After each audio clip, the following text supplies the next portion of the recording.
ಏನಾಗ್ತಿದೆ ಕರ್ನಾಟಕ ರಾಜಕಾರಣ? ಜನರನ್ನ ಮರಳು ಮಾಡಿ, ಜನರನ್ನ ಯಾಮಾರಿಸಿ 135 ಸ್ಥಾನ ಗೆದ್ದ ಮೇಲೆ ಯಾಕೆ ಇವರು ಈ ರೀತಿ ಸೀಟಿಗಾಗಿ ಕಚ್ಚಾಡ್ತಾ ಇದ್ದಾರೆ? ಡಿ ಕೆ ಶಿವಕುಮಾರ್ ಅವರ ಬಾಡಿ ಲ್ಯಾಂಗ್ವೇಜ್ ಹೋಗ್ಬೇಕಾದ್ರೆ ಅವರೇ ಆಗಿದ್ರು, ವಾಪಸ್ ಬರಬೇಕಾದ್ರೆ.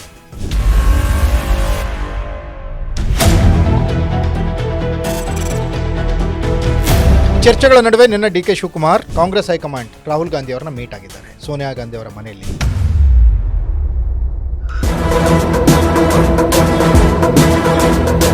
ನಾನು ರಾಜಕಾರಣ ಮಾಡಕ್ಕೆ ಹೋಗಿದ್ದೀರಿ ಡೆಲ್ಲಿಗೆ, ಐ ವಿಲ್ ಡೂ ಇಟ್. ಬಂದಿರೋದೇ ರಾಜಕಾರಣ ಮಾಡಲಿಕ್ಕೆ. ನನ್ನ ದಾರಿ ನನಗೆ ಅಂತ ಹೇಳಕ್ ಹೊರಟಿದ್ದಾರ. ಒಂದು ರಿಬೆಲ್ ಇದು ಕಾಣುತ್ತೆ, ಪ್ರತಿಭಟನಾ ಒಂದು ರೀತಿ ಕಾಣ್ತಾ ಇದೆ.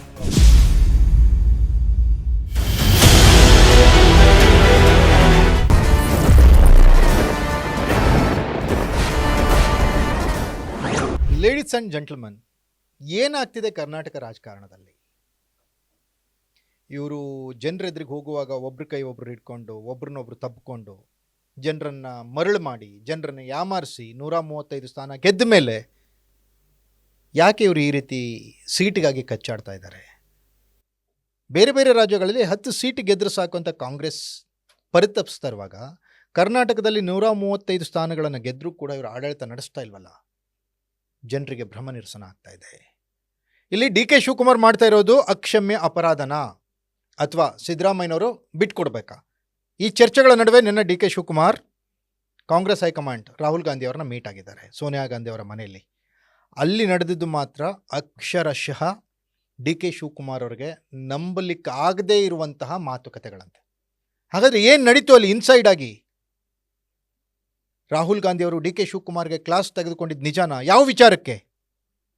ಈ ಎಲ್ಲ ವಿಚಾರಗಳ ಬಗ್ಗೆ ಮತ್ತೊಂದು ವೀಕ್ಷಕರೇ, ಈ ರಾಜಕಾರಣವನ್ನು, ರಾಜಕಾರಣಿಗಳ ನಡೆಯನ್ನು ಶಶಿಧರ್ ಭಟ್ರಷ್ಟು ಹತ್ತಿರದಿಂದ, ಸತ್ಯಕ್ಕೆ ಹತ್ತಿರದಲ್ಲಿ ವಿಶ್ಲೇಷಣೆ ಮಾಡುವಷ್ಟು ಮತ್ತೊಬ್ಬ ಪತ್ರಕರ್ತರು ಕರ್ನಾಟಕ ಪತ್ರಿಕೋದ್ಯಮದ ಮಟ್ಟದಲ್ಲಿ ಯಾರೂ ಇಲ್ಲ. ಆ ಶಶಿಧರ್ ಭಟ್ರು ಇವತ್ತು ನಮ್ಮ ಜೊತೆ ಇದ್ದಾರೆ. ಬನ್ನಿ, ಡಿ ಕೆ ಶಿವಕುಮಾರ್ ದಿಲ್ಲಿ ಭೇಟಿ ಯಶಸ್ವಿ ಆಯಿತಾ, ವೈಫಲ್ಯ ಆಯಿತಾ, ವೈಫಲ್ಯ ಆದರೆ ಯಾಕೆ ಅನ್ನೋದ್ರ ಬಗ್ಗೆ ವಿಶ್ಲೇಷಣೆಯನ್ನು ಶಶಿಧರ್ ಭಟ್ ಅವರಿಂದಲೇ ಕೇಳೋಣ. ಸರ್ ನಮಸ್ತೆ, ಕಾರ್ಯಕ್ರಮಕ್ಕೆ ಸ್ವಾಗತ. Thank you for having me. Yes sir. Sir, ಈಗ ಮೊದಲನೇದಾಗಿ ಡಿ ಕೆ ಶಿವಕುಮಾರ್ ನಿನ್ನೆ ಡೆಲ್ಲಿಗೆ ಹೋಗಿ ಬಂದರು. ಅವರು ಹೋದ ಪುಟ್ಟ ಬಂದ ಪುಟ್ಟ, ಹೋದ ಪುಟ್ಟ ಬಂದ ಪುಟ್ಟ 4-5 ಬಾರಿ ಹಿಂಗೆ ಆಗಿತ್ತು. ನಿನ್ನೆ ಏನಾದರೂ ವ್ಯತಿರಿಕ್ತವಾದಂತಹ ತೀರ್ಮಾನಗಳೇನಾದರೂ ಆಗಿರ್ತಾವ ಅಥವಾ ಡಿ ಕೆ ಶಿವಕುಮಾರ್ಗೆ ಪಾಸಿಟಿವ್ ರೆಸ್ಪಾನ್ಸ್ ಏನಾದರೂ ಸಿಗ್ತಾ ಅಂತ? ಒಂದು ರಾಜಕಾರಣದಲ್ಲಿ ಮಾತು ಒಂದು ಕಡೆ ಇದ್ದರೆ ಸಂದೇಶ ಇನ್ನೊಂದು ಕಡೆ ಇರುತ್ತೆ. ನಡವಳಿಕೆಯ ಮೂಲಕ ನೀಡುವಂಥ ಸಂದೇಶ. ಬಹುತೇಕ ಸಂದರ್ಭದಲ್ಲಿ ರಾಜಕಾರಣಿಗಳು ಮುಕ್ತವಾಗಿ ಮಾತನಾಡಲ್ಲ, ಮುಕ್ತವಾಗಿ ಹೇಳಲ್ಲ, ಸಂದೇಶವನ್ನು ಕೊಡ್ತಾ ಹೋಗ್ತಾರೆ. ಇಂಡೈರೆಕ್ಟ್ ಇರುತ್ತೆ. ಅದು ವಾಟ್ಸಾಪ್ ಅಲ್ಲಿ ಸ್ಟೇಟಸ್ ಇಟ್ಕೊಂಡಿರೋ ಆಗೋದು. ಸೊ ಇಲ್ಲಿ ಸತತವಾದ ಒಂದು ಸಂದೇಶವನ್ನ ರಾಹುಲ್ ಗಾಂಧಿ ಕೊಡ್ತಿದ್ದಾರೆ. ನಾವು ನಿನ್ನೆನೂ ಚರ್ಚೆ ಮಾಡಿದ್ವಿ ಕಾಣುತ್ತೆ, ರಾಹುಲ್ ಗಾಂಧಿ ಅವರು ಯಾಕೆ ನೋಡ್ತಾ ಇಲ್ಲ ಅನ್ನೋದ್ರ ಬಗ್ಗೆ ನೀವು ಮಾತಾಡಿದ್ವಿ. ಒಂದು ರಾಜ್ಯದ ಒಬ್ಬ ಪ್ರಮುಖ ನಾಯಕನ್ನ ನೀವು 2-3 ತಿಂಗಳುಗಳ ಕಾಲ ಕಾಯಿಸ್ತೀರಿ ಅಂತಾದ್ರೆ ಅದ್ರ ಸಂದೇಶ ಏನು? ಇಷ್ಟ ಇಲ್ಲ ನನಗೆ ಅಂತ ಅಲ್ವಾ?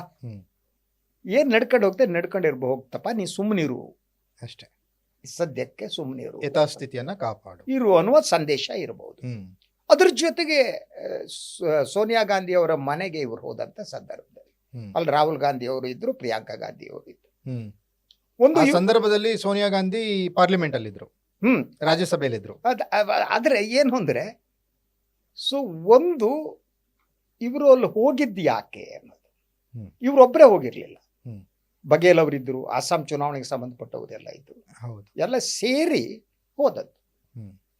ಅದರಿಂದ ಅದಾದ ಮೇಲೆ ಎಷ್ಟು ಹೊತ್ತು ಡಿ ಕೆ ಶಿವಕುಮಾರ್ ಪ್ರತ್ಯೇಕವಾಗಿ ಮಾತನಾಡಿದ್ರ ಅನ್ನೋದು ಪ್ರಶ್ನೆ, ಅದ್ರ ಬಗ್ಗೆ ಕ್ಲಾರಿಟಿ ಇಲ್ಲ. ಅದ್ರ ಬೇರೆ ಬೇರೆ ಇದು ಬರ್ತಾ ಇದೆ, ಬೇರೆ ಬೇರೆ ಆಂಗಲ್ಗಳು ಸಿಗ್ತಾ ಇದೆ, ಬೇರೆ ಬೇರೆ ಆಂಗಲ್ ಸಿಗ್ತಾ ಇದೆ. ಹೌದು, ಡಿ ಕೆ ಅವ್ರ ಮೇಲೆ ಸಿಟ್ಟು ಮಾಡ್ಕೊಂಡ್ರು ಅಂತ ಹೇಳುವವರಿದ್ದಾರೆ, ಇಲ್ಲ ಜಾಸ್ತಿ ಚರ್ಚೆ ನಡೆದಿಲ್ಲ ಅಂತ ಹೇಳುವವರಿದ್ದಾರೆ. ಅದು ಚರ್ಚೆ ನಡೆದೇ ಇರಲಿ, ಒಂದು ಸಂದೇಶವನ್ನ ರವಾನಿಸಿದ್ದಾರೆ. ಅದನ್ನ ನೀವು ಡಿ ಕೆ ಶಿವಕುಮಾರ್ ಅವರ ಬಾಡಿ ಲ್ಯಾಂಗ್ವೇಜ್ ಅನ್ನು ನೋಡ್ಬೋದು.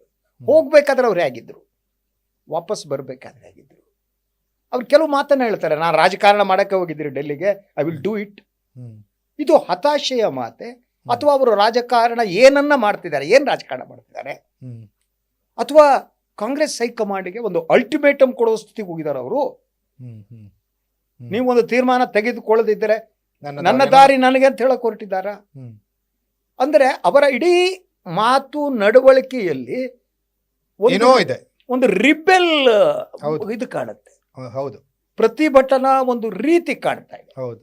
ಆ ಪ್ರತಿಭಟನೆಯನ್ನ ಕಾಂಗ್ರೆಸ್ ಹೈಕಮಾಂಡ್ ಹ್ಯಾಂಗ್ ಸ್ವೀಕಾರ ಮಾಡಿದೆ ಅನ್ನೋದು ಒಂದು. ಯಾಕಂದ್ರೆ ಡಿ.ಕೆ. ಶಿವಕುಮಾರ್ ಕೂಡ ಬೇರೆ ಬೇರೆ ಹಂತದಲ್ಲಿ ಬೇರೆ ರೀತಿಯ ಮೆಸೇಜ್ ಅನ್ನು ಕೊಡ್ತಾ ಹೋದ್ರು. ಅಲ್ಲ, ನನಗೆ ಕಾಡ್ತಿರೋ ಪ್ರಶ್ನೆ ಏನಂದ್ರೆ ಭಟ್ರೆ, ಈಗ ರಾಹುಲ್ ಗಾಂಧಿ ನೀವು ಮೊನ್ನೆ ಹೇಳಿದ್ರಿ ಏನಂದ್ರೆ ಅಹಿಂದ ಬೆನ್ ಹತ್ಕೊಂಡು ಹೋಗ್ತಾ ಇದ್ದಾರೆ ರಾಹುಲ್ ಗಾಂಧಿ ಅಂತ.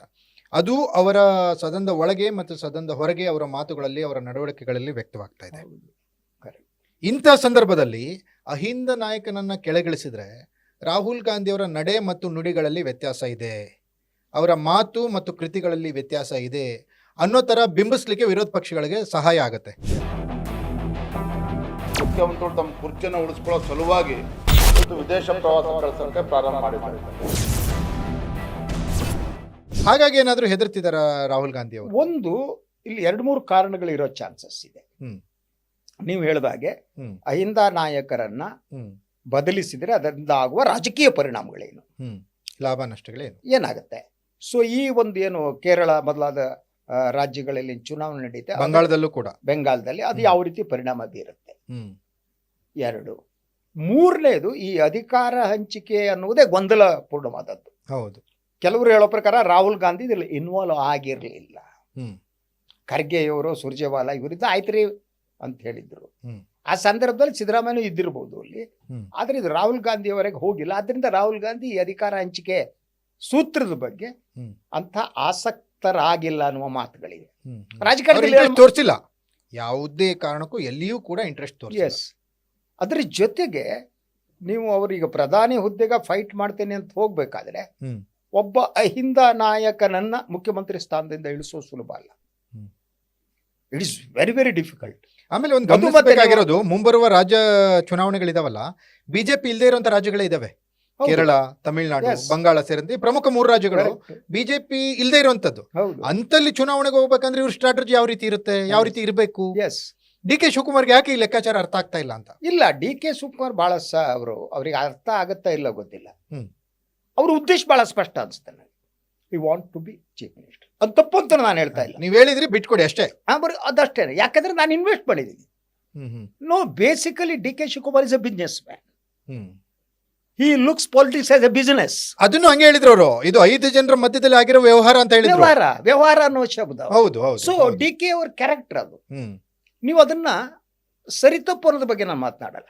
ಅವರು ರಾಜಕಾರಣವನ್ನು ಬಿಸಿನೆಸ್ ಆಗಿ ನೋಡ್ತಾರೆ. ರಾಜಕಾರಣದಿಂದ ಬಿಸಿನೆಸ್ಸಿಗೆ ಹೆಲ್ಪ್ ಆಗಿದೆ, ಬಿಸಿನೆಸ್ ಇಂದ ರಾಜಕಾರಣಕ್ಕೆ. ಅವ್ರು ರಾಜಕಾರಣದಿಂದ ಅವರು ಬಿಸ್ನೆಸ್ ಅಲ್ಲಿ ಇನ್ವೆಸ್ಟ್ ಮಾಡಿ. ಒಳ್ಳೆ ಪಾಯಿಂಟ್. ಈಗ ಡಿ.ಕೆ. ಶಿವಕುಮಾರ್ ಅವರ ರಾಜಕಾರಣದಿಂದ ಅವ್ರ ಬಿಸ್ನೆಸ್ ಹೆಲ್ಪ್ ಆಗಿದೆ ಅಂತ. ಹೌದು, ಅವರ ಬಿಸ್ನೆಸ್ ನಿಂದ ರಾಜಕಾರಣಕ್ಕೆ ಹೆಲ್ಪ್ ಆಗಿದೆ. ಕಾಂಗ್ರೆಸ್ ಮೇಲೆ ಇನ್ವೆಸ್ಟ್ ಆಯ್ತು. ಓಕೆ, ಈಗ ಪಾಯಿಂಟ್ ಬಂತು. ಈಗ ಡಿ.ಕೆ. ಶಿವಕುಮಾರ್ ಅವರ ಬಿಸ್ನೆಸ್ಗೂ ಡಿ.ಕೆ. ಶಿವಕುಮಾರ್ ಅವರ ರಾಜಕಾರಣಕ್ಕೂ ಆಯ್ತಾ, ಅವ್ರಿಗೆ ಅವಕಾಶ ಕೊಟ್ಟು ಇನ್ವೆಸ್ಟ್ ಮಾಡಿದ್ಯಾರು? ಅವಕಾಶ ಕೊಟ್ಟು ಕಾಂಗ್ರೆಸ್.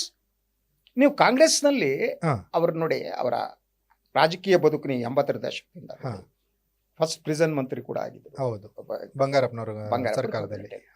ಅಲ್ಲಿಂದ ಅವರು ಔದ್ಯಮಿಕವಾಗಿ ಬೆಳೀತಾ ಹೋದ್ರು. ಅದಕ್ಕೆ ರಾಜಕಾರಣ ಸಹಾಯ ಇತ್ತು.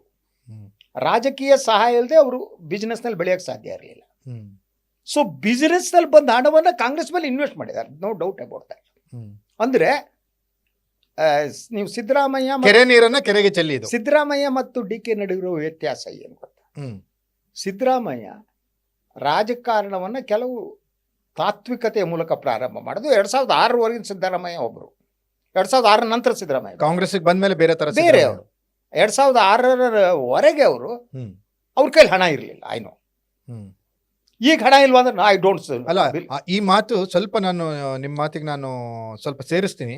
2018 ಸಿದ್ದರಾಮಯ್ಯವ್ರ ಹತ್ರ ಹಣ ಇಲ್ಲ ಅನ್ನೋ ತರದಿತ್ತು. ಯಾವಾಗ ರಾಕೇಶ್ ತೀರ್ ಹೋಗ್ತಾರೆ ಅಲ್ಲಿವರೆಗೂ, ಅದಾದ್ಮೇಲೆ. ಆದ್ರೆ ಎರಡನೇ ಟರ್ಮ್ ಏನು ಮುಖ್ಯಮಂತ್ರಿ ಆಗ್ತಾರಲ್ಲ ಈಗ 2023 ನಂತರ ಇಲ್ಲಿವರೆಗೂ ಈಗ ಅವ್ರ ಹತ್ರ ಹಣ ಇಲ್ಲ ಅಂತ ಯಾರು ನಂಬಲ್ಲ. ಇಲ್ಲ, ಸಂಪನ್ಮೂಲ ಯಾರೂ ನಂಬಲ್ಲ. ಸಂಪನ್ಮೂಲ ಕ್ರೋಢೀಕರಣ ಆಗಿದೆ. ಇಲ್ಲ, ಯಾರು ಮತ್ತೆ- ನಂಬಲ್ಲ. ಹೌದು. ಮತ್ತೆ 2006 ನಂತರನೇ ಹ್ಮ್. ಅವರು ಕೆಲವ್ರ ಮೇಲೆ ಅವರು ಇನ್ವೆಸ್ಟ್ ಮಾಡಿದ್ರು ಅಂತ ಹೇಳಿದ್ರು. ಕೆಲವ್ರ ಮೇಲೆ ಇನ್ವೆಸ್ಟ್ ಅಂತಂದ್ರೆ ಸಿದ್ದರಾಮಯ್ಯನ ಹತ್ರ ಯಾರ್ಯಾರಿದ್ದಾರೋ ಹ್ಮ್. ಅವ್ರು ಹಣ ಮಾಡ್ಕೊಂಡಿದ್ದಾರೆ, ಹ್ಮ್. ಅದನ್ನ ನೋಡ್ತಾನೆ ಸುಮ್ಮನಿದ್ದಾರೆ ಅವರು. ಹಾ. ಯಾಕೆಂದ್ರೆ ನೀವು 2006 ಹ್ಮ್. ಸಿದ್ದರಾಮಯ್ಯನವರೆಗೆ ದಿನಸಿಯನ್ನ ಸತೀಶ್ ಜಾರಕಿಹೊಳಿ ತಂದು ಕೊಡ್ತಾ ಇದ್ದು ಗೊತ್ತು ನನಗೆ. ಹ್ಮ್. ಹ್ಮ್. ಹ್ಮ್. ಹ್ಮ್. ಮನೆಯಲ್ಲಿ ಏನೇನು ಬೇಕಪ್ಪ ಅಂತ ಆ ಮನುಷ್ಯದ ಅದು ಇರಲಿಲ್ಲ. ಹ್ಮ್. 2006 ಒಟ್ಟು ಕಾಲ ಇದ್ದವರು. ಹ್ಮ್. ಸೊ ಈ ದೆಹಲಿಗೆ ವಿಮಾನ ಹತ್ತದಿದ್ರೆ ಬೇರೆ ಟಿಕೆಟ್ ಕೊಡಿಸ್ಬೇಕಾಗಿತ್ತು. ಒಂದು ಬಾರಿ ಉಪಮುಖ್ಯಮಂತ್ರಿ ಆಗಿಯೂ ಕೂಡ JDS ನ. ಎಸ್ ಇರಲಿಲ್ಲ. Okay. I know that. Hmm. 2006 ನಂತರ ಕಾಂಗ್ರೆಸ್ ಬದಲಾಗ್ತಾ ಹೋದ್ರು. ಕಾಂಗ್ರೆಸ್ ಗುಣವನ್ನ ಅಳವಡಿಸಿಕೊಳ್ಳಕ್ ಪ್ರಾರಂಭ, ಕಾಂಗ್ರೆಸ್ ಸಂಸ್ಕೃತಿ ಅವರಿಗೂ ಬಂತು. ಬರಕ್ ಶುರುವಾಯಿತು. ಸೊ ಹಣ ಮುಖ್ಯ ಅಂತ ಅನ್ಸಕ್ ಶುರುವಾಯಿತು. ಆದ್ರಿಂದ ಸೊ ಅವರ ಇನ್ವೆಸ್ಟ್ಮೆಂಟ್ಗಳು ಹ್ಮ್. ಅದನ್ನ ಜನರ ಮೇಲೆ ಇನ್ವೆಸ್ಟ್, ಅವರು ಏನಿದ್ದಾರೆ ಅವ್ರು ಸುತ್ತಮುತ್ತಲಿರೋರಿದ್ದಾರೆ, ಅವರೆಲ್ಲ ಸಿದ್ದರಾಮಯ್ಯನವ್ರ ಹಾಗೆ ಮಹಾನ್ ಸಚ್ಚಾರಿತರು ಕರಪ್ಟ್ ಅಲ್ಲ ಅಂತ ಹೇಳಕ್ಕಾಗಲ್ಲ. ಆಗಲ್ಲ. ಸೊ ಅವ್ರು ಸುತ್ತಮುತ್ತಲಿದ್ದವರು ಹಣ ಮಾಡಿದ್ದಾರೆ, ಅವ್ರ ಹತ್ರ ಇದೆ. ಓಕೆ. ಈಗ ಪ್ರಮುಖ ವಿಚಾರಕ್ಕೆ ಬರೋದಾದ್ರೆ ಸರ್, ಈಗ ನೀವು ಹೇಳ್ತಿರೋ ಟಾಪಿಕ್ಗಳನ್ನು ಮತ್ತೊಂದು ದಿನ ಚರ್ಚೆ ಮಾಡೋಣ ನಾವು. ಆದ್ರೆ ಪ್ರಮುಖ ವಿಚಾರ, ನಿನ್ನೆ ಬಂದ ದಾರಿಗೆ ಸುಂಕ ಇಲ್ಲ ಅಂತ DK ಹಿಂದಿರುಗಿದ್ರು ಅನ್ನೋ ತರದ್ದು ಕೆಲವು ಮಾಧ್ಯಮಗಳು, ಇಲ್ಲ DK ಅವರಿಗೂ ಹೇಳ್ಬಿಟ್ಟಿದ್ದಾರೆ CM ಆಗ್ಲಿಕ್ಕೆ ಇನ್ನೊಂದೇ ಮೆಟ್ಲು, ಒಂದು ಫೋನ್ ಕಾಲ್ ಬಂದ್ಬಿಟ್ರೆ CM ಆಗ್ಬಿಡ್ತಾರೆ DK ಅನ್ನೋ ತರನು ಕೆಲವು ಮಾಧ್ಯಮಗಳು ವಿಶ್ಲೇಷಣೆ ಮಾಡಿದ್ವು. ಸಿದ್ದರಾಮಯ್ಯನ ಉಳ್ಸಕ, ಸಿದ್ದರಾಮಯ್ಯನ ಬೀಳ್ಸಕ, DK ಶಿವಕುಮಾರ್ನ ಏರ್ಸಕ ಬೀಳ್ಸಕ, ಇದೆಲ್ಲವನ್ನು ಯಾವ ರೀತಿ ನೋಡ್ತೀವಿ? ಒಂದು ನಿಮ್ಗೆ ಈ ಮಾಧ್ಯಮಗಳ ವಿಶ್ಲೇಷಣೆ ತಗೊಂಡು ಒಬ್ಬರು ವಿಶ್ಲೇಷಣೆ ಮಾಡ್ತಾ ಇದ್ರು. ಏನು ಅಂತೇಳಿ ಆಗೋಯ್ತು, ನೀವು ಹೇಳಿದಾಗ ಒಂದೇ ಮೆಟ್ಲು ಹಾರ್ಬಿಡ್ತಾರೆ, ಇದು ಮಾಡ್ಬಿಡ್ತಾರೆ. ಅದ್ರ ನಂತರ ನೆಕ್ಸ್ಟ್ ಸಾಲ ಹೇಳಿದ್ದೇನವರು, ಸೊ ರಾಹುಲ್ ಗಾಂಧಿಯವರು ಮತ್ತೆ ನಿಮ್ಮನ್ನು ಕರೆದು ಮಾತನಾಡ್ತೀನಿ ಅಂತ ಹೇಳಿದ್ದಾರೆ, ಹಾಗಿದ್ರೆ ಯಾವಾಗ ಕರಿಬಹುದು ಅಂತ ಚರ್ಚೆ ಮಾಡ್ತಾರೆ. ಹಾಗಿದ್ರೆ ಈ 5 ರಾಜ್ಯಗಳ ಚುನಾವಣೆಗೆ ಮೊದಲು ಕರಿಬಹುದಾ, ನಂತರ ಕರಿಬಹುದಾ? ನಂತರ ಒಬ್ಬರು ಆ್ಯಂಕರ್ ಹೇಳ್ತಾ ಇದ್ರು, ಇಲ್ಲ ಇಲ್ಲ ಇಲ್ಲ ಆಗ್ತಾ ಇದೆ, ಸೊ ಚುನಾವಣೆ ನಂತರ ಕರಿಬಹುದು. ಅದರ ಅರ್ಥ ಏನು? ಸದ್ಯಕ್ಕಿಲ್ಲ ಅಂತ ಅಲ್ವಾ? That is a clear thing. ಅಂದ್ರೆ ಇವ್ರು ಹೇಳುವ ಹಾಗೆ ಒಂದು ಮೆಟ್ಲಲ್ಲ, ಅದು ಎಷ್ಟು ಮೆಟ್ಲ ಗೊತ್ತಿಲ್ಲ, ಮೆಟ್ಲು ಮೇಲಿದೆಯೋ ಕೆಳಗಿದೆಯೋ ಗೊತ್ತಿಲ್ಲ. ಕರೆಕ್ಟ್. ಸೊ ಹೈಕಮಾಂಡ್ ಈ ವಿಚಾರದಲ್ಲಿ ಯಾವುದೇ ತೀರ್ಮಾನ ತೆಗೆದುಕೊಳ್ಳುವ ಸ್ಥಿತಿಯಲ್ಲಿಲ್ಲ. ಅದು DK ಅವರಿಗೆ ಇದು. ಅದ್ರ ಜೊತೆಗೆ DK ಶಿವಕುಮಾರ್ ಈಗ ಅವ್ರ ಮುಂದಿರುವ ಬಹುದೊಡ್ಡ ಸವಾಲು ಅಂದ್ರೆ ಕಾಂಗ್ರೆಸ್ನಲ್ಲಿ ಇರಬೇಕಾ ಅಥವಾ ತನ್ನ ಮುಖ್ಯಮಂತ್ರಿ ಆಸೆಯನ್ನು ತೀರಿಸಿಕೊಳ್ಳೋದಕ್ಕೆ ಬೇರೆ ದಾರಿಯನ್ನು ನೋಡ್ಬೇಕಾ? ವಾಟ್ ಶುಡ್ ಡೂ ನಾವ್? Politics is a business for him, politics is A game for him. ನೀವು ಆ ಸ್ಥಾನದ ಮೇಲೆ ಅವ್ರು ಕಣ್ಣಿಟ್ಟಿದ್ದಾರೆ. ಅಲ್ಲ, ಇಲ್ಲಿ ಏನಾಗ್ಬಿಡುತ್ತಂದ್ರೆ ಸರ್, ಈಗ 2 ವಿಚಾರಗಳನ್ನ ನಾನು ನಿಮ್ಮ ಹತ್ರ ಪ್ರಸ್ತುತಪಡಿಸ್ಲೇಬೇಕು ಇಂಥ ಸಂದರ್ಭದಲ್ಲಿ. ಒಂದು, ಅವರು ಮುಖ್ಯಮಂತ್ರಿ ಆಗ್ಲಿಕ್ಕೆ ಹೊರಗೆ ಹೋಗ್ಬೇಕಾ ಅನ್ನುವಂಥದ್ದು ಪ್ರಶ್ನೆ. ಎಸ್, ಅವ್ರು ಮುಖ್ಯಮಂತ್ರಿ ಆಗ್ಲಿಕ್ಕೆ ಹೊರಗೆ ಹೋದ್ರೆ ಅದ್ರ ಜೊತೆಗೆ ಪ್ಯಾಕೇಜ್ಗಳು ಸಿಗ್ತಾವಲ್ಲ, ಕೇಸ್ಗಳಿಂದ ಕ್ಲಿಯರ್ ಆಗ್ಬೋದು. ಅಲ್ಲಿ BJPನ ವಾಷಿಂಗ್ ಮಷೀನ್ ಅಲ್ಲಿ ಹಾಕ್ಬಿಟ್ಟು ಇವ್ರನ್ನ ಶುಭ್ರವಾದ ಶಿವಕುಮಾರ್ ಅಂತಾನು ಅವ್ರು ಪ್ರೊಜೆಕ್ಟ್ ಮಾಡ್ಬೋದು. ಇಷ್ಟೆಲ್ಲ ಲಾಭಗಳಿದಾವಲ್ಲ. ಎಸ್, ಕಾಂಗ್ರೆಸ್ನಲ್ಲಿ ಇದ್ರೆ ಲಾಭ ಜಾಸ್ತಿನಾ, ಕಾಂಗ್ರೆಸ್ ಬಿಟ್ರೆ ಲಾಭ ಜಾಸ್ತಿನಾ ಅನ್ನೋ ತೀರ್ಮಾನಕ್ಕೆ ಈಗ ಬರ್ಬೋದಾ DK ಶಿವಕುಮಾರ್? ಅದಕ್ಕೆ ಅವರಿಗೆ ಆ ತೀರ್ಮಾನ ತೆಗೆದುಕೊಳ್ಳುವುದಕ್ಕೆ ಕೆಲವು ಅಡಚಣೆಗಳಿವೆ. ಅದ್ರ ಬಗ್ಗೆ ಆಲೋಚನೆ ಮಾಡೋಣ. ಮೊದಲನೇದಾಗಿ ಈ ಪ್ರಪೋಸಲ್ ಏನಿದೆ, ಹೊರಗೆ ಬರುವ ಪ್ರಪೋಸಲ್ ಬಗ್ಗೆ BJPಯಲ್ಲೂ ಚರ್ಚೆ ನಡೆದಿತ್ತು, ಆಯ್ತಾ? ಆಗ it is highly placed source ಪ್ರಕಾರ ಎಷ್ಟು ಜನ ಬೇಕೋ ಅಷ್ಟು ಜನ ತರುವ ಶಕ್ತಿ DK ಅವರಿಗೆ ಇದೆಯಾ ಇಲ್ವಾ ಅಂತೇಳಿ ಅಮಿತ್ ಶಾ ಅವರು ಹಿಂದೇಟ್ ಹಾಕಿದ್ರು ಅನ್ನೋದು. ಹೌದು, ಅವರೇ ಒಂದು ಇಂಟರ್ನಲ್ ಸರ್ವೆ ಮಾಡಿಸಿದ್ರು. ಎಸ್, ಬೇಕಾದಷ್ಟು ಶಾಸಕರ ಬೆಂಬಲ ಇವರಿಗಿಲ್ಲ, ಇಲ್ಲ, ಶಾಸಕರ ಬೆಂಬಲ ಹೆಚ್ಚೇ ಆಗ್ಲಿ ನೋಡೋಣ ಅನ್ನೋ ಸ್ಥಿತಿ. ಅದರಿಂದ ಈಗಿರುವ ಸವಾಲು, ಒಂದು, ಕಾಂಗ್ರೆಸ್ನಲ್ಲೇ ಇದ್ದು ಮುಖ್ಯಮಂತ್ರಿ ಆಗೋದಕ್ಕೆ ಕಾಯ್ಬೇಕಾ 28ರವರೆಗೆ ಗೊತ್ತಿಲ್ಲ. ಈದಲ್ಲಿ ತಕ್ಷಣ ಆಗುವ ಸಾಧ್ಯತೆಗಳು ಕಡಿಮೆ ಅನ್ಸುತ್ತೆ. ಅಥವಾ ಈ ಇಲೆಕ್ಷನ್ 28ಕ್ಕೂ DK ಶಿವಕುಮಾರ್ ಮುಖ್ಯಮಂತ್ರಿ ಮಾಡ್ಲಿಕ್ಕೆ ಸಿದ್ದರಾಮಯ್ಯನವ್ರ ಬಣ ತಯಾರಾಗ್ಬಿಡುತ್ತಾ? ಅಲ್ಲ, ಕಾಂಗ್ರೆಸ್ ಬರ್ಬೇಕಲ್ಲ ಸಾರ್. ಈಗ ವೈಯಕ್ತಿಕವಾಗಿ ನೀವು ಹೇಳೋದಾದ್ರೆ DK ಶಿವಕುಮಾರ್ ಅವರು ಕಾಂಗ್ರೆಸ್ ನಲ್ಲಿ ಇದ್ರೆ ಅವರಿಗೆ ಲಾಭ ಜಾಸ್ತಿನ, ಕಾಂಗ್ರೆಸ್ ಬಿಟ್ರೆ ಲಾಭ ಜಾಸ್ತಿನ? ಅವರು ನಂದಾಗ ಅವ್ರ ಕ್ಯಾರೆಕ್ಟರ್ ಇದೆಯಲ್ಲ, ಅದು BJPಗೆ ಇನ್ನೊಂದು ಒಂದು ರೀತಿಯ ಕ್ಯಾರೆಕ್ಟರ್ ಅಲ್ಲ ಅವ್ರದ್ದು. ಈ ಕಾಂಗ್ರೆಸ್ ಯಾಕೆಂದ್ರೆ BJP ಮನಸ್ಥಿತಿ ಬದಲಾಗಬಹುದು. ಮೋದಿ ಎಲ್ಲಿವರೆಗೆ ಇರ್ತಾರೆ, ಇನ್ನೊಬ್ರು ನಾಯಕರು ಬರ್ತಾನೆ, ಆವಾಗ BJP ತನ್ನ ಮೂಲ ರಾಜಕಾರಣಕ್ಕೆ ಹೋಗ್ಬೋದು. BJP ಆ ಸೈದ್ಧಾಂತಿಕ ಮೂಲ ರಾಜಕಾರಣ ಬೇರೆ, ಇವರು ಬೇರೆ ರೀತಿ ಚೇಂಜ್ ಮಾಡಿದ್ದಾರೆ. ಅಂದ್ರೆ ಇವರ ವಾಷಿಂಗ್ ಮಿಷಿನ್ ಪಾಲಿಟಿಕ್ಸ್ ಶುರು ಹಾಕಿದ ಮೊದಲು ಅಲ್ವಾ. ಈ ವಾಷಿಂಗ್ ಮಿಷಿನ್ ಪಾಲಿಟಿಕ್ಸ್ ಇರೋವರೆಗೆ ಇವರು ಹೋಗ್ಬೋದು, ಎಲ್ಲ ವಾಷಿಂಗ್ ಮಿಷಿನೆಲ್ಲ ಕ್ಲೀನ್ ಮಾಡಿಬಿಟ್ಟು ಬಿಟ್ಬಿಡ್ತಾರೆ. ಆದರೆ ಇಡೀ ಆ ರಾಜಕಾರಣದ ಒಳಗಡೆ ಹೊಂದಾಣಿಕೆ ಅಂತ ಸುಲಭವಾಗ್ತದಲ್ಲ. It is always difficult for him. ಸುಲಭ ಅಲ್ಲವೇ ಅಲ್ಲ. ಸೊ ಆದ್ರಿಂದ ಅವ್ರು ಯಾವ ಅದು ultimately you have to take a call. ಅಧಿಕಾರ ಬೇಕು ಅಂದಾಗ ಜನ ಎಕ್ಸ್ಪೆರಿಮೆಂಟ್ ಮಾಡೇ ಮಾಡ್ತಾರೆ. ಆದರೆ ಉಳಿದ ಕಡೆ ಏನಾಗುತ್ತೆ, ಮಾರಾಟದಲ್ಲೇನಾಯ್ತು. ಇಲ್ಲ, ಕೆಲವೊಂದ್ಸರಿ ಏನಾಗ್ಬಿಡುತ್ತೆ ಅಂದ್ರೆ ನಮ್ಗೆ ಅಧಿಕಾರ ಲಾಭ ಅನ್ನೋದಕ್ಕಿಂತ ಆ ಸ್ವಾಭಿಮಾನ ಕಿಚ್ಚು. ಫಾರ್ ಎಕ್ಸಾಂಪಲ್ ನೀವು ನೋಡಿರ್ಬೋದು, ಲಕ್ಷ್ಮಣ ಸವದಿ ಅವ್ರು ಯಾಕೆ ಬಿಜೆಪಿ ಬಿಟ್ರು, ಜಗದೀಶ್ ಶೆಟ್ಟರ್ ಯಾಕೆ ಬಿಟ್ಟು ಬಂದಿದ್ರು, ಮತ್ತೆ ಯಾಕೆ ವಾಪಸ್ ಹೋದ್ರು, ಬಂಗಾರಪ್ಪನವ್ರು ಯಾಕೆ ಪದೇ ಪದೇ ಪಕ್ಷಾಂತರ ಮಾಡ್ತಾ ಇದ್ರು, ಈ ಸಿದ್ದರಾಮಯ್ಯ ಯಾಕೆ ಬಿಟ್ಟು ಬಂದ್ರು JDS. ಇವೆಲ್ಲವೂ ಏನೋ ಲಾಭ ಆಗುತ್ತೆ, ಆದ್ರೆ ಸಿದ್ದರಾಮಯ್ಯ ಬುದ್ಧಿವಂತರು ಲಾಭ ಮಾಡ್ಕೊಂಡ್ರಿ ಬಂದು. ಅದೇ ತರ ಬುದ್ಧಿವಂತಿಕೆನ DK ಶಿವಕುಮಾರ್ ತೋರ್ಸೋದು ಕಷ್ಟ. ಅಲ್ಲ, ನೀವು ಹೇಳಿದ್ದು ಸ್ವಾಭಿಮಾನದ ಪ್ರಶ್ನೆ ಬಹಳ ಮುಖ್ಯವಾದ್ದು. DK ಶಿವಕುಮಾರ್ ಕೂಡ ಸ್ವಾಭಿಮಾನಿ ನಾನು. ಆದರೆ ಅವರ ಉದ್ದೇಶ ಇದೆಯಲ್ಲ, ಅವರು ಜೀವನದಲ್ಲಿ ಏನೇನು ಪಡಿಬೇಕೋ ಎಲ್ಲ ಪಡೆದಾರೆ ಕಣ್ರಿ. ಮುಖ್ಯಮಂತ್ರಿ ಸ್ಥಾನ ಒಂದು ಬಿಟ್ಟು it's the only thing, everything. So ಹಾಗಿದ್ದಾಗ ಆ ಸ್ಥಾನ ಬೇಕು. ಅದು ಅವನ ಮನಸ್ಸಿನ ಮೇಲೆ ಅವರು ಹೇಗೆ ಮಾಡುತ್ತೆ ಅಂದರೆ, ಈ ಪವರ್ ಪೊಲಿಟಿಕ್ಸ್ ಇರುತ್ತಲ್ಲ, ಪವರ್ ಸೆಂಟರ್ ಪೊಲಿಟಿಕ್ಸ್ ಇರುತ್ತಲ್ಲ, ಆ ಪೊಲಿಟಿಕ್ಸ್ನಲ್ಲಿ ಹೀಗೆ ನಾನು ಒಂದು ಉದ್ದೇಶ ನನಗೆ ಇದಾಗಬೇಕು ಅಂದ್ಬಿಟ್ರೆ ಉಳಿದೆಲ್ಲ ಬಿಟ್ಟು ಹೊಟ್ಟೋಗ್ಬಿಡ್ತಾರೆ. ಆಗಲೇಬೇಕು ಮುಖ್ಯಮಂತ್ರಿ, ಸಾಕು ನಾನು I want to be chief minister. ಎಲ್ಲ ವಿಚಾರನ ಮಾತಾಡದೆ ಬರೀ ಸುಮ್ಮನೆ ಇಲ್ಲಿ ಬಂದು ಈ ಗಾಳಿ ಕುಡ್ಕೊಂಡು ಹೋಗಿ ಬಂದಿದ್ದೀವ ನಾವು. ಈಗ ನೋಡಿ, ಈ ಕಳೆದ ಕೆಲವು ದಿನಗಳಿಂದ ನೀವು ನೋಡಿ, ನಾವು ಮಾತಾಡ್ತಾ ಇದ್ದಾಗೆ ನಾ ಕೊಡೆ ನಾ ಬಿಡೆ ಅನ್ನೋ ಸ್ಥಿತಿಯೇ ಇದೆ. ಹೌದು, ಅವ್ರು ಕೊಡಲ್ಲ, ನಾನು ಬಿಡಲ್ಲ. ಸಿದ್ದರಾಮಯ್ಯ ಬಿಡಲ್ಲ, ಬಹಳ ಕ್ಲಿಯರ್. ಅವ್ರು ಕೊಡಲ್ಲ, ಅವ್ರು ನೋಡಿ, ಅವ್ರು ಮಾತನಾಡ್ಬೇಕಾದ್ರೆ ಬೇರೆ ಬೇರೆ ಮೆಸೇಜ್ಗಳನ್ನ ಕೊಡ್ತಾರೆ. ಏನ್ ಸರ್, ನಿನ್ನೆ ಅವರು ಗರಂ ಆಗಿರೋದು ನೋಡ್ಬೇಕಿತ್ತು. DK ಸುರೇಶ್ ಹಿಂಗ್ ಹೇಳಿದಾರಲ್ಲ ಸರ್ ಅಂದ್ರೆ, ಅವ್ರಿಗೆ ಕೇಳ್ರಿ, ನನಗೆ ಕೇಳ್ತೀರಾ? ಅದು ಕೇವಲ ಅವರಿಗೆ ಕೇಳಿ ಏನೋ DK ಸುರೇಶ್ DK ಮಾತ್ರ ಅಲ್ಲ, ಅದು ಹೈಕಮಾಂಡಿಗೂ ಹಿಂಗ್ ಮಾತಾಡ್ತಿದ್ದಾನೆ ಬಾಯ್ ಬಿಡಿಸಿ ಅವ್ರನ್ನ ಅಂತ ಆ ಮಟ್ಟದಲ್ಲಿ ಅಗ್ರೆಸಿವ್ ಆಗಿದ್ದಾರೆ. ಹೌದೌದು, ಅದರಿಂದ ಅವ್ರು ಬಿಡೋ ಚಾನ್ಸ್ ಕಾಣಲ್ಲ. ಇವರು ಇತ್ತೀಚೆಗೆ ಅವ್ರು ಯಾಕೋ ಗರಂ ಆಗ್ತಾ ಇದ್ರೆ, ಅದ್ರ ಬಗ್ಗೆ ಕೇಳಿದಾಗ ಗರಂ ಆಗ್ತಾ ಇದ್ರೆ. ಮಧ್ಯದಲ್ಲಿ ಸ್ವಲ್ಪ ದಿನ ಅಧಿವೇಶನ ಸಂದರ್ಭದಲ್ಲಿ ಹೈಕಮಾಂಡ್ ಹೈಕಮಾಂಡ್ ಹೇಳಿದ್ರೆ ಕೇಳೋಣ ಅಂತಿದ್ರು. ಈಗಲೂ ಹೈಕಮಾಂಡ್ ಹೇಳ್ತಾರೆ, ಹೈಕಮಾಂಡ್ ಹೇಳ್ರಿ ಇಬ್ರು ಕೇಳ್ಬೇಕ್ರಿ ಅಂತಾರೆ. ಅಂದ್ರೆ ಅದು ಏನ್ ಮೆಸೇಜ್ ಗೊತ್ತಾ, ಹೈಕಮಾಂಡ್ ಯಾವ್ದಾರು ಇಟ್ಕೊಂಡು ಹೇಳುತ್ತೆ ಅವ್ರಿಗೆ. ಅಲ್ಲಲ್ಲ, ಹೈಕಮಾಂಡ್ ಹೇಳಿದಂತೆ DK ಶಿವಕುಮಾರ್ ಕೇಳಬೇಕು, ಹೈಕಮಾಂಡ್ ಏನ್ ಹೇಳುತ್ತೆ ಅಂತ ನಂಗೆ ಗೊತ್ತು. ಹೌದು, ಹಿ ಸೇಸ್ ಹೈಕಮಾಂಡ್ ಹೇಳ್ದಂಗೆ ಕೇಳಬೇಕು ಅನ್ನೋದಕ್ಕೆ. ಅಂದ್ರೆ ಹೈಕಮಾಂಡ್ ಬಗ್ಗೆ ಒಂದು ಕಾನ್ಫಿಡೆನ್ಸ್ ಅವ್ರ ಒಳಗಡೆ ಬಂದಂಗೆ ಕಾಣುತ್ತೆ. ರಾಹುಲ್ ಗಾಂಧಿ ವಿಚಾರದ ಒಂದು ಕಾನ್ಫಿಡೆನ್ಸ್ ಬಂದಂಗೆ ಕಾಣುತ್ತೆ. ಆ ಕಾರಣಕ್ಕೆ ಹೈಕಮಾಂಡ್ ಅಂತಾರೆ.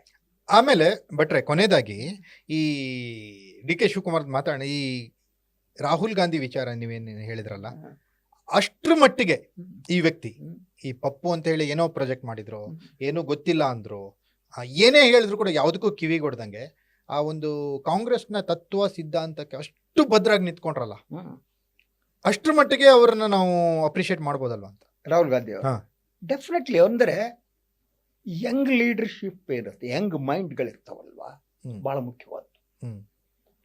ರಾಹುಲ್ ಗಾಂಧಿ ಹೊಸ ರೀತಿಯ ಆಲೋಚನೆ ಮಾಡಬಲ್ಲರು ಅಂತ. ಅವ್ರು ಮೊನ್ನೆ ನೀವು ಹೌಸ್ನಲ್ಲಿ ಮಾತಾಡ್ತಾ ಹೌದು ಈ ಡೇಟಾ ಇದ್ರ ಬಗ್ಗೆ ಮಾತನಾಡ. ಹೌದು. ಸೊ ಹೇಗೆ ಅಮೆರಿಕಕ್ಕೆ ಡೇಟಾವನ್ನು ಕೊಡಲಾಗುತ್ತೆ, ಅದ್ರ ಪರಿಣಾಮಗಳೇನು? ಹೌದು. ಬಹುತೇಕ ಬಿಜೆಪಿ ನಾಯಕರಿಗೆ ಕೇಳಿ ಯಾರಿಗಾರು ಅರ್ಥ ಆಗುತ್ತದ? ಹೌದು. ಅಂಕಿ ಅಂಶಗಳ ಸಮೇತ, ದಾಖಲೆಗಳ ಸಮೇತ ಗಂಟೆಗಟ್ಟಲೆ ಆಗಲ್ಲ. ಅದನ್ನ ಡಿಫೆಂಡ್ ಮಾಡ್ಕೊಳ್ಳಕ್ಕೆ ನಿರ್ಮಲಾ ಸೀತಾರಾಮ್ಗಾಗಿಲ್ಲ. ಆಗಿಲ್ಲ. ಕರೆಕ್ಟ್. ಅವ್ರು ನಿರ್ಮಲಾ ಸೀತಾರಾಮ್ ಹೇಳಿದ್ದು, ನೀವು ಗ್ಯಾಟ್ ಒಪ್ಪಂದ ಸೈನ್ ಹಾಕಿದ್ರಿ, ಇನ್ನೇನೋ ಮಾಡಿದ್ರಿ, ಆಯ್ತಾ, ಕಾಂಗ್ರೆಸ್ ಪಕ್ಷ ಹುಡ್ತು ಇತಿಹಾಸಕ್ಕೆ ಹೋಗ್ತಾರೆ ಹೊರತು ವರ್ತಮಾನವನ್ನ ಫೇಸ್ ಮಾಡಕ್ ಆಗದಿರೋ ಸುಶೇಷ ತಂದ್ಬಿಟ್ರು. ಹೌದು ಹೌದು, ಈ ಡಿಡ್ ಇಟ್. ಹೌದು. ಸೊ ಅದರಿಂದ ಇಟ್ಸ್ ಎಮರ್ಜಿಂಗ್ ಅಂತ. ಅಂದ್ರೆ ಅವರ ಸೈದ್ಧಾಂತಿಕ ಬದ್ಧತೆ ಇದೆಯಲ್ಲ, ಹಿಂದುಳಿದ ವರ್ಗ ದಲಿತರ ಪರವಾದ್ದು, ಅದು ಗಟ್ಟಿಯಾಗಿದ್ರೆ ಈ ದೇಶದ ರಾಜಕಾರಣದ ದೃಷ್ಟಿಯಿಂದ ಬಹಳ ಮುಖ್ಯವಾದ್ದು.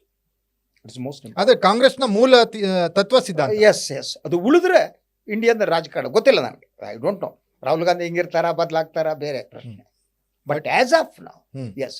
ಅದರಿಂದ ಅವರು ಆ ವಿಚಾರಗಳು ಗಟ್ಟಿ ಆದ್ದರಿಂದ DK ಅವ್ರು ಮುಂದಿರುವ ಚಾಲೆಂಜಸ್ ಜಾಸ್ತಿ ಆಗ್ತದೆ. ಹೌದು, ಅವ್ರು ಅದಕ್ಕೆ ಎಷ್ಟು ಸ್ಟಿಕ್ ಆನ್ ಆಗ್ತಾರೋ ಅದು DK ಸ್ವಲ್ಪ ದೂರ ಹೋಗ್ತಾರೆ. ಥ್ಯಾಂಕ್ ಯು ಭಟ್ರೆ, ಇಷ್ಟೊತ್ತು ಭಾಗವಹಿಸಿ ಮಾತನಾಡಿದಕ್ಕೆ. ನಾನು ಒಳಗಡೆ ಏನು ಮಾತಾಡಿದೆ, ಯಾರ ಹತ್ರ ಮಾತಾಡಿದೆ ಅಂತ ನಾನೇನು ಡಿಸ್ಕ್ಲೋಸ್ ಏನು ಮಾಡಬೇಕಾದಂಥ ಅವಶ್ಯಕತೆ ಇಲ್ಲ. ನೋಡಿದ್ರಲ್ಲ ವೀಕ್ಷಕರೇ, DK ಶಿವಕುಮಾರ್ ಎದುರಿಗಿರುವಂಥ ಸವಾಲು ಏನು ಅನ್ನೋದನ್ನ ಭಟ್ರು ಕೊನೆಯದಾಗಿ ಒಂದೇ ಲೈನಲ್ಲಿ ಹೇಳ್ಬಿಟ್ರು. ಅಂದ್ರೆ ಡಿ ಕೆ ಶಿವಕುಮಾರ್ ಕಾಂಗ್ರೆಸ್ನ ತತ್ವ ಸಿದ್ಧಾಂತಕ್ಕೆ ಒಗ್ಗೋ ತರ ಅವರು ಬದಲಾಗಬೇಕು ಅನ್ನೋದು ಭಟ್ರ ವಿಶ್ಲೇಷಣೆಯಲ್ಲಿ ಕಂಡು ಬಂದಂತ ಪ್ರಮುಖವಾದಂತ ಅಂಶ. ನೋಡೋಣ ಡಿ ಕೆ ಶಿವಕುಮಾರ್ ಮುಖ್ಯಮಂತ್ರಿ ಆಗ್ತಾರಾ, ಸಿದ್ದರಾಮಯ್ಯನವರು ಬಿಟ್ಟು ಕೊಡ್ತಾರಾ ಅನ್ನೋದನ್ನ ಕಾಲುವೆ ಉತ್ತರ ಹೇಳುತ್ತೆ. ಇದಾಗಿತ್ತು ಹಿರಿಯ ಪತ್ರಿಕೋದ್ಯಮಿ ಶ್ರೀ ಶಶಿಧರ್ ಭಟ್ ಅವರ ಜೊತೆಗಿನ ವಿಶೇಷ ಪಾಡ್ಕಾಸ್ಟ್. ನೆಲ ಜಲ ಭಾಷೆಗಾಗಿ ನೋಡ್ತಾ ಇರಿ ಫೋಕಸ್ ಟಿವಿ.